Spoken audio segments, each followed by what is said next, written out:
Hello students, let's start with the next part of the video. God lives in the punch. So this is the sixth part of the story. In the last video, we had read that one bullock of Algu had died. So what happens next? As this happened soon after the panchayat. कहते हैं ये जो उसका बैल मरा था पंचायत के जल्दी बाद मर गया था. The relations between the two friends became further strained. तो दोनों फ्रेंड्स के जो रिलेशन थे, संबंध थे, वो ज़्यादा स्ट्रेंड हो गए. स्ट्रेंड मीन्स उनमें ज़्यादा खटास भर गई. Jumman started saying God's punishment has overtaken Algu for his treacherous conduct. Jumman क्या कहने लगा कि ये गॉड की पनिशमेंट है, सज़ा है. Has overtaken Algu for his treacherous conduct. Treacherous means धोखे वाला, कंडक्ट व्यवहार, कि जो उसने मुझे धोखा दिया है उसके लिए गॉड ने उसे सज़ा दी है. Algu on his side began to connect the bullock sudden death with Jumman. Algu अपनी तरफ से क्या करने लगा? ही स्टार्टेड कनेक्टिंग, जोड़ना. बुल्लक सडन डेथ, बुल्लक की जो अचानक डेथ हो गई थी उसको जुम्मन के साथ जोड़ने लगा. He suspected that Jumman had poisoned it. वो शक करने लगा. सस्पेक्ट मीन शक करना, कि जुम्मन ने उसे पॉइजन दिया है, जहर दिया है. His wife openly went about accusing Jumman of the crime. और उसकी वाइफ ओपनली, खुलेआम जुम्मन को एक्यूज करने लगी, उसके ऊपर दोष लगाने लगी इस अपराध के लिए, इस क्राइम के लिए. The two viragos now came out and hurled abuse and insults at each other. Viragos means violence. अब जो दोनों violent थे, दोनों हिंसक हो चुके थे, वो came out, बाहर आ गए and started abusing.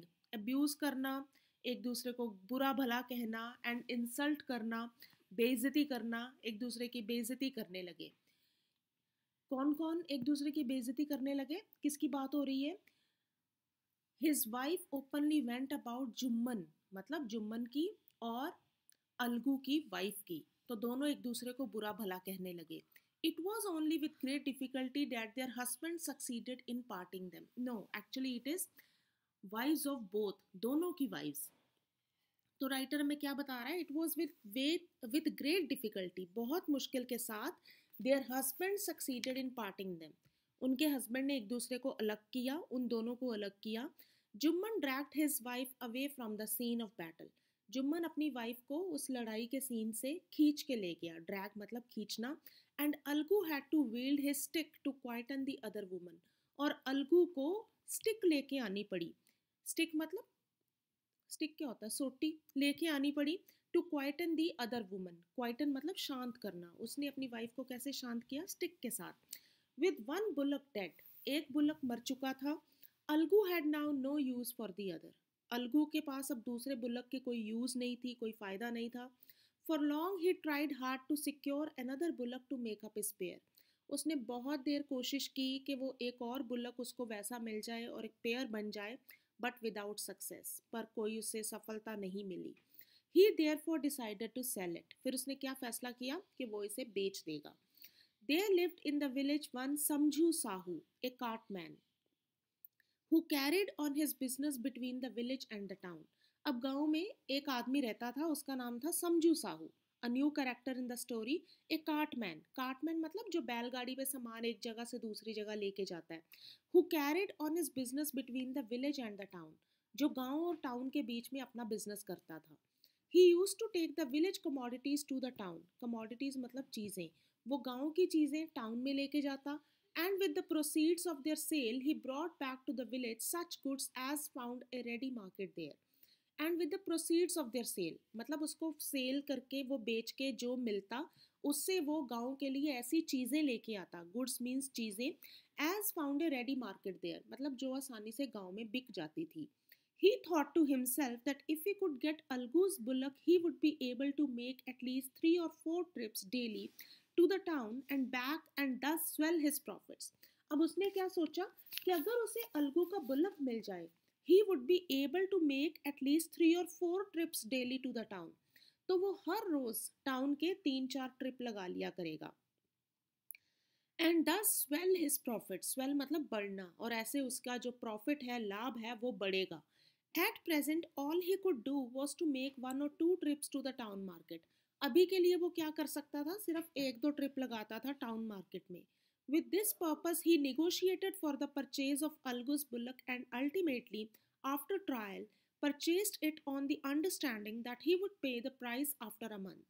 With this purpose, तो एक इस उद्देश्य के साथ he negotiated, negotiate means बातचीत करना, for the purchase of Algus bullock, उसने अलगू के बैल को खरीदने के लिए बातचीत की, and ultimately means finally after trial, trial हो गया, बातचीत हो गई, purchased it, उसने ये खरीद लिया, on the understanding that he would pay the price after a month. ये बात हुई दोनों में कि वो इसकी कीमत एक महीने के बाद देगा. Hoping to multiply his income several times, अब उसने ये होप की, ये आशा की कि उसकी इनकम कई गुना बढ़ जाएगी. And finding the bullock strong and hefty, और जैसे बुलक भी स्ट्रॉन्ग है, हैफ्टी है, हैफ्टी मतलब पोजेसिंग वेट, वेट है उसका अच्छा. Samjhu Sahu began to overwork it, तो समझू साहू ने इससे ज़्यादा काम करना शुरू कर दिया. 3 trips to the town were now his daily routine, अब उसका रोज़ का रूटीन क्या था कि वो टाउन के 3 ट्रिप लगाता था, एंड समटाइम्स इवन 4, और कई बार 4 भी लगाता था. The bullock was hardly allowed to rest or to take its full feed. Bullock को मुश्किल से ही वो आराम करने देता या पूरा खाना देता. It hardly finished one trip when it was yoked for another. अभी इसने एक ही ट्रिप बुल्लक ने मुश्किल से पूरी की होती जब उसको दूसरे के लिए यॉक कर लिया जाता. यॉक मतलब टक्ट, दूसरे के लिए वो बैलगाड़ी के सामने लगा देता. How different from its life at Algu's, अब उसकी लाइफ, बुल्लक की लाइफ कितनी अलग थी अलगू के यहाँ से. There it was used only occasionally, Algu के वहाँ तो कभी कभार मुश्किल से उसका यूज़ होता था. A servant looked after it constantly, एक नौकर हमेशा उसकी देखभाल करता था. कॉन्स्टेंटली मतलब continuously. And its body was rubbed vigorously twice a day, और इसकी बॉडी को विगोरियसली मतलब एनर्जेटिकली पूरे जोर के साथ दिन में 2 बार वो रब करता था, रगड़ता था, मतलब साफ करता था उसे. No wonder it grew fat, तो कोई हैरानी नहीं थी कि वहाँ पे बुलक मोटा हो गया था. And strong and always looked fresh, और स्ट्रॉन्ग हो चुका था और हमेशा फ्रेश नजर आता था. But now instead of rest and good care, पर अब रेस्ट और गुड केयर के अलावा, इंस्टेड मतलब अलावा, it was on an unceasing round of trips. Unceasing मतलब अनस्टॉपिंग, ये बिना रुके कॉन्टिन्यूसली ये ट्रिप्स पे था, आ जा रहा था to and from the town, town को जाता था और टाउन से आता था. And on top of it came starvation, और इससे भी ऊपर बात क्या थी कि स्टारवेशन थी. स्टारवेशन मीन्स हंगर, उसको अच्छे से खाना भी नहीं दिया जा रहा था. In a month the poor bullock was reduce to a skeleton, तो एक महीने में ही बेचारा बुलक एक स्केलेटन बन गया. स्केलेटन मतलब, स्केलेटन क्या होता है, जैसे हड्डियों का ढांचा. It could hardly drag the cart, अब ये मुश्किल से कार्ट को खींच सकता था. ड्रैग खींचना, कार्ट बैलगाड़ी. When it failed to do so, जब ये ऐसा ना कर पाया और इट स्पीड स्लोड डाउन या इसकी स्पीड कम हो जाती, a shower of whips invariably descended on its aching limbs, तो उसके ऊपर क्या पड़ते, उसके एकिंग लिम्स के ऊपर, एकिंग मतलब दर्द कर रहे लिम्स, बॉडी पार्ट्स के ऊपर देयर वाज शावर ऑफ विप्स. विप्स चाबुक, चाबुक पड़ते उसके ऊपर, मतलब उसकी पिटाई होती. One day when the bullock was already dead tired from 3 trips, एक बार जब बुलक बहुत ज़्यादा थक चुका था 3 ट्रिप्स के बाद, Sahu loaded the cart with twice the normal weight, Sahu ने डबल वेट डाला उस बैलगाड़ी के ऊपर, for its 4th trip of the day, दिन में चौथा ट्रिप लगाने के लिए. Jaded and tired out, jaded मतलब एग्जॉस्टेड, बुरी तरह से थका हुआ. The poor animal strained its utmost to move the cart but failed. बेचारे जानवर ने पूरी कोशिश की हिलने की, पर वो हिल ना पाया. It tried again, उसने दोबारा कोशिश की.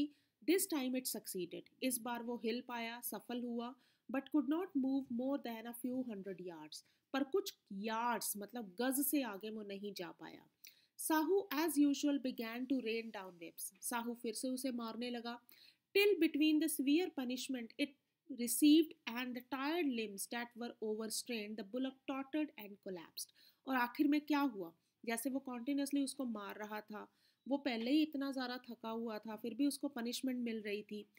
द बुलक टॉटर्ड, टॉटर्ड मतलब लड़खड़ाना, अब बैल बेचारा लड़खड़ाया, means move without being stable, as if threatening to fall. वो लड़खड़ा गया and collapsed. Collapse मतलब गिरना.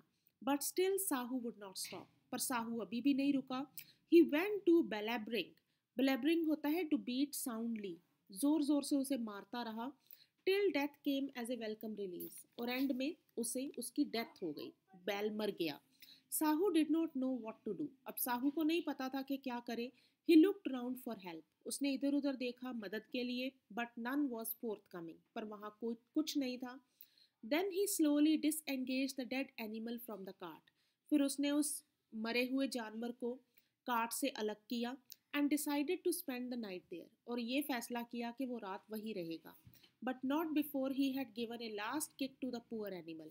पर इस पे भी उसने बेचारे एनिमल को एक बार और किक किया. So look at the cruel behavior of this man and cursed it for landing him in such difficulties. और उसे कर्स किया, बुरा भला बोला कि उसके कारण वो इस मुसीबत में फंसा है. For the truth is that it was not the loss of the bullock which troubled Sahu so much as the dread fact that the cart carried a large quantity of ghee, good and salt, which in terms of money meant much.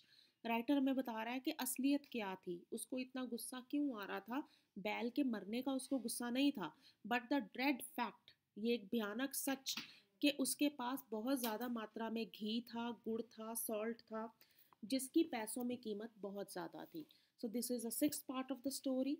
The next part will continue with the next video. Thank you.